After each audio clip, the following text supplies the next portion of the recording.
हम कहते तो हैं कि बड़े बुजुर्गों का कहना मानना चाहिए, लेकिन मौका देखते ही हम लोग वो जो आज्ञा है बाईपास कर लेते हैं। बहुत डिफिकल्ट होता है बड़ों का या किसी का भी पूरी तरह से आज्ञा का पालन करना।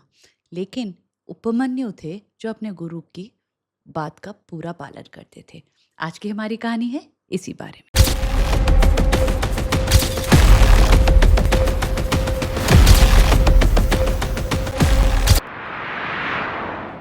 हेलो दोस्तों, मैं हूँ प्रेरणा और स्वागत करती हूँ आपका अपने चैनल है बात जरासी में। आज की हमारी कहानी है उपमन्यु की, जो एक ऋषि के शिष्य थे। तो दोस्तों, बात बहुत पुरानी है। एक ऋषि थे जिनका नाम है ऋषि धौम्य। वो अपने बहुत सारे स्टूडेंट्स को पढ़ाते थे, जिनमें से एक उनका बहुत ही डिवोटेड स्टूडेंट था जिसका नाम है उपमन्यु। जो उपमन्यु है, उन कहा जाता था कि वो अपने गुरु का कभी भी बात नहीं टालेंगे, उनका हमेशा फॉलो करेंगे, एटसेट्रा एटसेट्रा। तो गुरु ने सोचा एक बारी मैं इसका टेस्ट लेता हूँ कि ये कितनी ही मेरी बात का आज्ञा का पालन करेगा। तो एक बारी गुरु ने उपमन्यु से पूछा कि आप बेटा खाते क्या हो, यहाँ आश्रम में खाते क्या हो? तो उसने बोला, गुरुदेव जो भी मुझे मिल जाता है यहाँ पे, जो भी मेरे अवेलेबल होता है आश्रम में, मैं वो ही खाता हूँ। तो गुरु ने बोला कि कल से जो भी तुम्हारे को ऑफर होगा आश्रम में खाने के लिए, वो तुम नहीं खाओगे, वो लाके मुझे दोगे, वो मैं खाऊंगा। उपमन्यु तो बहुत खुश हुआ ये बात सुन के कि उसको अपने गुरु की एक और तरीके से सेवा करने का मौका मिला। तो वो अगले दिन से जो भी उसको भोजन मिलता था जाके अपने गुरुदेव को अर्पण कर देते थे कि ये आप खा लीजिए। तो कुछ दिनों के बाद गुरु ने इससे पूछा कि तुम तो जो खाना मिल रहा है मुझे लाके दे रहे हो, तो अब तुम क्या खा रहे हो? तो उसने बोला, गुरुदेव अब क्योंकि मैं आश्रम से खाना नहीं खाता, मैं वो आपको दे देता हूँ, तो अब मैं गाँव-गाँव जाके भिक्षा माँगता हूँ, जो भी मुझे भिक्षा में लोग देते हैं, मैं उसका ग्रहण कर लेता हूँ। तो गुरुदेव ने बोला कि तुम ऐसा नहीं करोगे उपमन्यु, क्योंकि जो भिक्षा तुम ले रहे हो किसी घर से, वहाँ पे अब उन्होंने एक बार ही दे दिया, तो हो सकता है वह किसी और ब्राह्मण को भिक्षा ना दे, तो तुम किसी और के हिस्से की भिक्षा लेके जा रहे हो, तो तुम ये काम अब नहीं करोगे। तो उसने बोला, आपका हुक्म सर आँखों पर, और मैं कल से भिक्षा नहीं लूँगा। तो अब वो अपना खाना जो है अपने गुरुदेव को दे देता था और उसने भिक्षा भी लेनी बंद कर दी।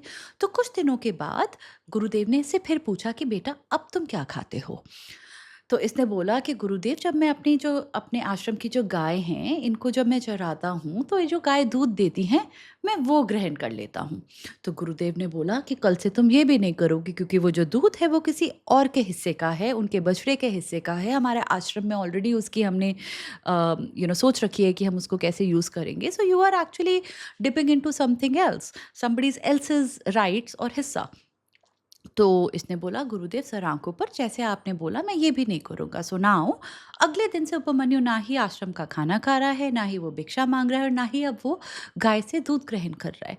तो फिर अब जब वो अगले दिन गायों को लेके गया फॉरेस्ट में चराने के लिए, तो उसको भूख लगी, तो उसने वहाँ के जो वाइल्ड प्लांट्स हैं, जो फल-फूल उसको दिख रहे थे वाइल्ड, वो उसने पत्ते-वत्ते खाने शुरू कर दिए।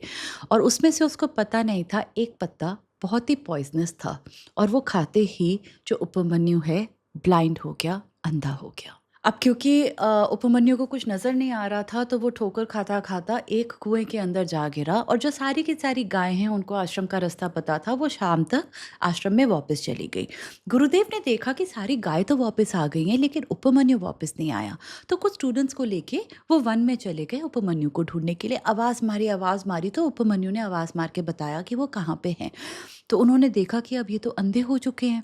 गुरुदेव उनको आश्रम में वापस लाए और बोला उपमन्यु को कि अश्विनी कुमार देव जो हैं, आप उनकी प्लीज़ पूजा करिए, अब वो आके आपकी जो आँखें हैं आपको वापस दे सकते हैं। ये बात सुन के उपमन्यु ने अश्विनी देव की जो ट्विन्स हैं कहते हैं, और वो मैजिकल डिवाइन फिजिशियंस हैं, उनकी पूजा करनी शुरू कर दी, और बहुत देर के बाद वो प्रकट हुए प्रसन्न होके, और उन्होंने जो है मेडिसिन्स इस बच्चे को दिया और बोला कि आप इसे ग्रहण कर लीजिए, इससे आपकी आँखों की रोशनी वापस आ जाएगी।